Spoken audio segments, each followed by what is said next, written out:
চলতি বড় মৌসুমে অনেকেই চিন্তিত আপনার ধানে কখন সার দিবেন।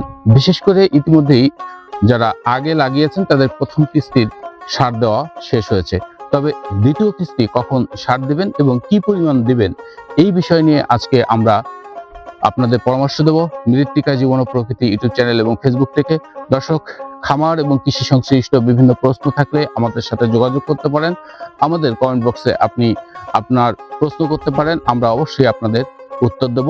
এখন পর্যন্ত যারা আমাদের ফেসবুক পেজটি ফলো করেছেন এবং ইউটিউব চ্যানেলটি সাবস্ক্রাইব করেছেন তাদের ধন্যবাদ জানাচ্ছি, এবং এখন পর্যন্ত যারা করেননি তারা অবশ্যই করবেন এবং পরবর্তীতে আমাদের এই ভিডিওগুলো আপনাদের কৃষক ভাইদের মধ্যে প্রচার করার জন্য ব্যবস্থা করবেন। সুষম সার ব্যবস্থাপনা বোরো ধানের অধিক ফলন নিশ্চিত করার মূল শর্ত।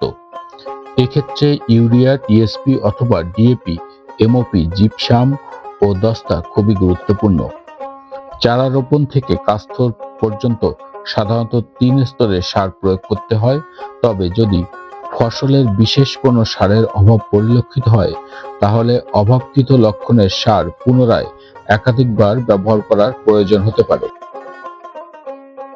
সাধারণত প্রতি 33% জমির জন্য ধানের জাত ভেদে 35 থেকে 40 কেজি ইউরিয়া প্রয়োজন হয়, 15 থেকে 20 কেজি ডিএপি বা টিএসপি সার প্রয়োজন হয়, তবে ডিএপি ব্যবহার করলে বিঘা প্রতি 5 কেজি ইউরিয়া সার কম প্রয়োজন হয়। 15 থেকে 20 কেজি এমওপি, 10 থেকে 15 কেজি জিপসাম, 2 কেজি সালফার এবং 3 থেকে 5 কেজি ম্যাগনেসিয়াম সালফেট প্রয়োজন হয়। জমি তৈরির সময় সবটুকু টিএসপি, জিপসাম, দস্তা, ম্যাগনেসিয়াম এবং এমওপি সারের অর্ধেক পরিমাণ প্রয়োগ করতে হবে। এক্ষেত্রে মনে রাখতে হবে টিএসপি সারের সাথে ম্যাগনেসিয়াম ও দস্তা সার মেশানো যাবে না। চারা রোপণের 10 থেকে 15 দিনের মধ্যে 15 কেজি ইউরিয়া ও 1 কেজি সালফার প্রয়োগ করতে হবে।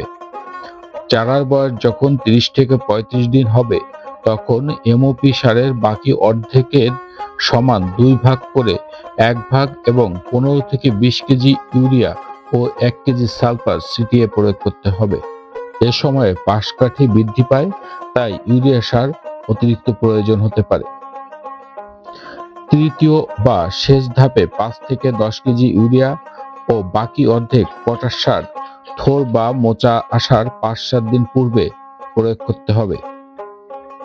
এক্ষেত্রে গাছের পাতার বিবরণ দেখে ইউরিয়া সারের মাত্রা কম ও বেশি হতে পারে। লিফ কালার চার্ট ব্যবহার করে ইউরিয়া সার যদি প্রয়োগ করা হয় সেক্ষেত্রে ইউরিয়া সারের অপচয় রোধ করা যায়।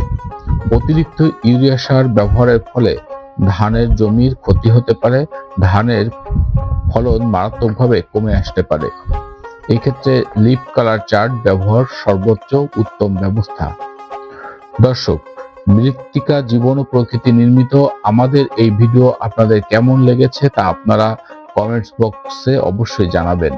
আমাদের ভিডিও যদি ভালো লেগে থাকে তাহলে লাইক, কমেন্ট, শেয়ার করে অন্যদের দেখার সুযোগ করে দেবেন।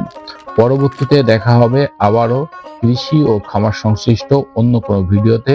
সে পর্যন্ত সকলে সুস্থ থাকবেন, ভালো থাকবেন।